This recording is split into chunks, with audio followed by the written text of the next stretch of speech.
In this video, I will talk about the Logiverse paradigm that we're using to explain the origin of the universe. As mentioned in the previous video, in order to explain origin, we have to start with absolutely nothing, which means no energy, no time, no space, no matter, absolutely nothing. And so the question becomes, what does this absolute nothing have? And the Logiverse proposal is that this absolute nothing does have logic in it. So 2 plus 2 is still equals 4.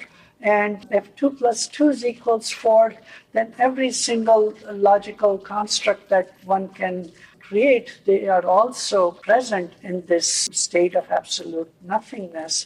And so the first postulate of Logiverse is that there exists an entity which we call the ultimate realm, and this ultimate realm has absolutely nothing in it. It has no physical properties, but it has every single conceivable logical system. And a logical system we define as a set of statements. So, for example, 2 plus 2 equals 4 is a set which has additional statements which define what 2 is and what 4 is and what equals is. So that is a logical system. And you can graphically represent this logical system in many different ways, in fact, in infinite number of ways. And so each one of those logical constructs or graphical representation of logical system are also called universe. And so 2 plus 2 equals 4 can be represented in infinite number of universes, and they form a zone. And so we call that 2 to E4 zone. And we also recognize that some logical systems are going to be self-consistent, whereas other logical systems have at least one statement which is inconsistent with others. So, for example, if we have a statement such as 2 plus 2 equals 3, then we are left with a statement that's contradictory to the other statements in this set. And so 2 plus 2 equals 3 would belong to a different world. We call that the imaginary world, whereas we would call the 2 plus 2 equals 4 as part of the real world. Now, this depends on our definition. So, for example, if we were to allow fractional numbers and if we were to round them off to the closest number, then 2.1 plus 2.1 equals 4.2, and so then 2 plus 2 equals 4 in that situation, but 1.6 plus 1.6 equals 3.2, and so that will then make 2 plus 2 equals 3 as the correct answer. And so in that situation, 2 plus 2 equals 3 belongs in the real world, and 2 plus 2 equals 4 belongs in the imaginary world. And so different logical systems can belong in a real world or imaginary world, and they can also move from one world to the other world. One representative example we use is the example of a game of chess. So a game of chess is a logical construct because it has a set of statements which are basically the rules of the game, and you have a graphical representation of that game. So there is a chessboard with the pieces of chess in that, placed in that chessboard. And so one can imagine is a chess zone which has every single configuration of chess pieces all put together in one zone or in the board of chess board. And so one would end up with a chess zone which has every conceivable collection of, not just collection, but every conceivable configuration of chess pieces. So when the game first starts, you have the original placement of chess pieces, And that's the only part which is in the real world. All other configurations of chess pieces are in what we would call the imaginary world. And what's unique about, or what's different about the game of chess compared to 2 plus 2 equals 4 is that it has an iterative function. It allows for movement of these chess pieces in each iteration of the game. And so this iterative function then leads to an evolution of the game. And so we call this type of a logical system as a part of the evolutionary terrain of the ultimate realm. And so chess is different that it is in the evolutionary terrain, whereas 2 plus 2 equals 4 is in the so-called non-evolutionary terrain, ultimate realm. The other aspect of this chess game is that when it is played without any players, then in each iteration you have multiple possibilities. Each pawn in iteration number 1, each pawn can move by one step with all possibilities, and other chess pieces such as a knight can also move in the first iteration. And so you have a superimposed universe's chess configuration, and that superimposed set of configuration forms a multiverse. So in each iteration, the multiverse is sort of evolving. In some cases, certain configurations are moving in the real world, whereas others are moving in the imaginary world.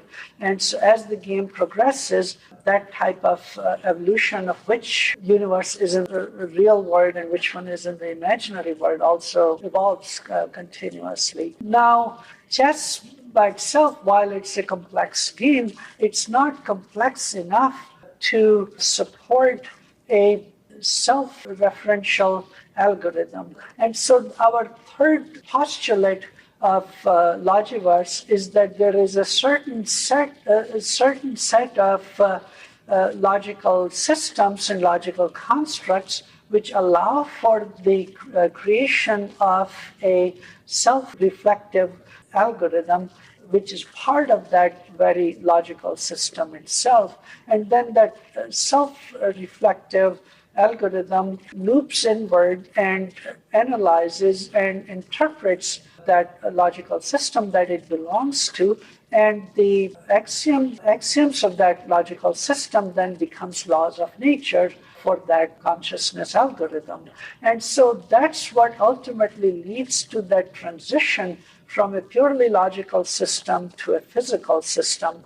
And so what Logiverse hypothesizes is that there is a subset of logical systems which are part of the evolutionary terrain, ultimate realm, and are also part of the real world, which have this logical algorithm and the consciousness algorithm. And all those universes belong to the so-called physical domain. And any logical system which does not have a consciousness algorithm belongs in the non-physical domain.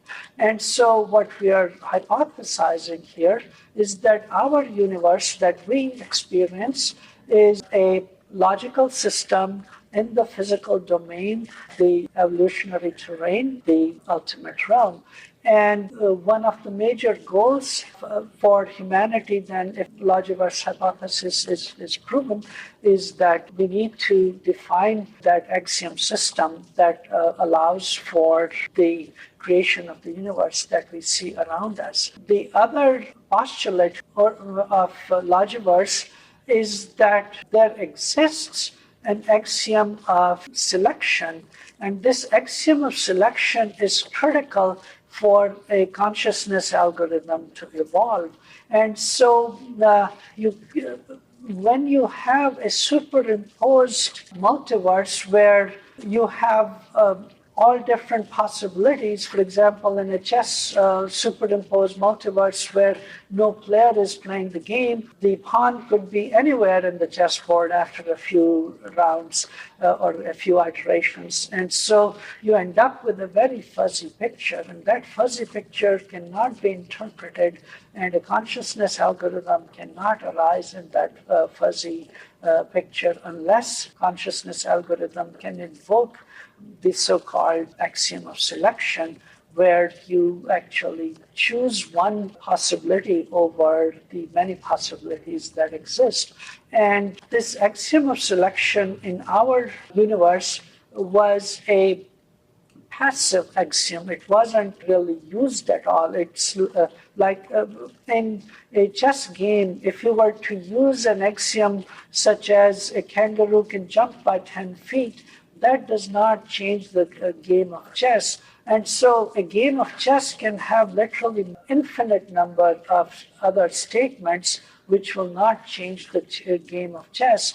And so the axiom of selection is another one of those axioms that was present from the very beginning of the evolution of our universe, but over time, with the emergence of the consciousness algorithm, they were able to invoke this axiom of selection and were able to actually clarify the image of that universe in the process. And so we draw the analogy of axiom of selection is sort of like a chisel which chisels out a structure from a rock without specific features.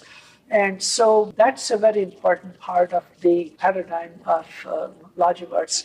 In the current Logiverse nomenclature, we're calling the axiom set that resulted in the origin and evolution of our universe as the principal zone axiom set. And our hope is that over time we will be able to find a detailed axiom set which explains all the observations and explains the current laws of nature. We have a preliminary axiom set which we call the tensile pixel model and the associated spring lattice model. And these axiom sets have the potential of explaining the laws of physics, such as quantum mechanics and relativity, and also potentially unifying them together. So in the next couple of videos, I will be explaining this axiom set and how it can be used to derive the laws of physics.